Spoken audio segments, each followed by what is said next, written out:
Dr. Charles Baylor recently revealed a very intriguing electric drive on APEC, and it's based on an asymmetric capacitor design where the applied voltage creates an electric field, resulting in an electrostatic pressure force applied on the surface of the object. And in theory, with the right power source, it could revolutionize space travel. The devices themselves are very simple. They're basically capacitive plates encompassed in styrofoam. This has been done in many different shapes and sizes, so pretty much anything can go in this kind of setup. But testing it is a little bit more demanding as you need ultra high voltage, even up to 40,000 volts. And then on top of that, it is ideal to test this in a vacuum to eliminate ion wind effects. It would be dependent on the craft, but with 1 g of constant acceleration, it could get a ship to Mars within a couple of days. The problem with this type of electric drive is that it seemingly violates Newton's third law of motion. So for every action, there's an equal and opposite reaction. So naturally, there's a lot of criticism on whether or not this would actually work in space. You can have a solar sail, a Hall thruster, or even a basic reaction rocket. But to have an electric drive without a propellant is pretty controversial. Now, there is a bit of a process to understand how this would work. First, it would have to be done in an artificial vacuum on Earth to see that there is no ion wind effects. The next step is obviously to have verification. Can this work at a different lab? And are these claims true? Now, Charles Baylor is a pretty reputable person. He is a research scientist in electrostatics. He has built many different variants to increase overall thrust. On top of that, him and Andrew have conducted many different tests in vacuum to verify the results. But what is perplexing about this device is the simplicity of it. Back in the 1920s, Thomas Brown discovered that a charged capacitor with high voltage would exhibit thrust in the direction of the positive electrode. For several years, he worked on these experiments, and this led to the Byfield-Brown effect. Today, we see this in modern ion lifters. They typically consist of a thin wire and a larger foil skirt at the opposite polarity. The ionized air moves towards the smoother foil and bumps into neutral molecules on the way, transferring momentum to the neutral molecules. Inventors like Ethan Cross have taken this a step further, making self-sustainable and remote-controlled craft.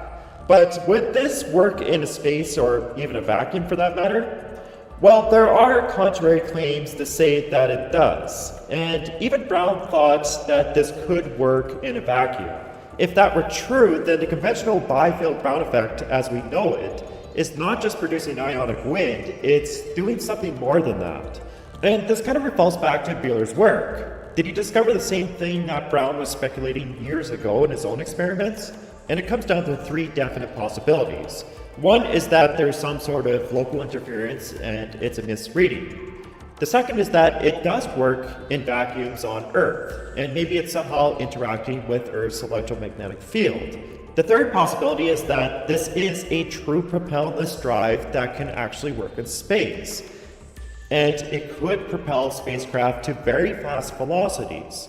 As we go from each possibility, it becomes less likely. But having said that, other devices like the quantum drive also challenge this law. RVO claims that their quantum drive achieves 50 millinewtons of thrust from 1 watt of electricity. But this also means that it would have to be reliant on a different form of physics. And this is where quantized inertia comes in. It's a little bit beyond me, but basically what it's saying is that an imbalance exists as a pressure imposed by the direction of acceleration. And it could explain why galaxies are accelerating the way they do without the dark matter hypothesis. This theory of inertia was first proposed in 2007 by physicist Mike McCulloch. And naturally, the quantum drive was supposed to prove this theory correct. However, there has been a really speculative error in communication with the satellite. Maybe the government or interdimensional aliens destroyed it. But either way, we will not have the answer for quite a few more years now whether or not this is actually a device that works. So, in summary, we have to be critical of anything that is claimed to be a propellantless drive. And I don't think that's what Dr. Baylor is saying. He's just reporting his observations. And if it can be verified in a different lab, then there might be something interesting going on with this type of propulsion system within Earth's field. I think it's a little bit more improbable that it would work in space, and I would be definitely worried if this type of electric drive is possible in space. The fastest spacecraft right now is the Parker Solar Probe, which is around 400,000 miles per hour. But an electric-derived system powered by a nuclear reactor would be able to go for days, weeks, maybe months on end. And it would be able to shatter this record and maybe go into the millions of miles per hour. What worries me is that maybe we are going to see hypervelocity weapons in space. But then again, we are looking at the most improbable outcome of what this electric drive is possibly doing. On the contrary, if anything, I think it's more interesting that these asymmetrical capacitors can work on Earth without ion wind effects. Unlike a combustion engine or an electric motor, this type of electric drive may be possible to scale down to a micro or macro scale. And if that is possible, then it could be a game-changing technology like the transistor. But more importantly, I would like to know what you think. So please leave a comment, like the video if you enjoyed it, and also make sure to subscribe to my channel.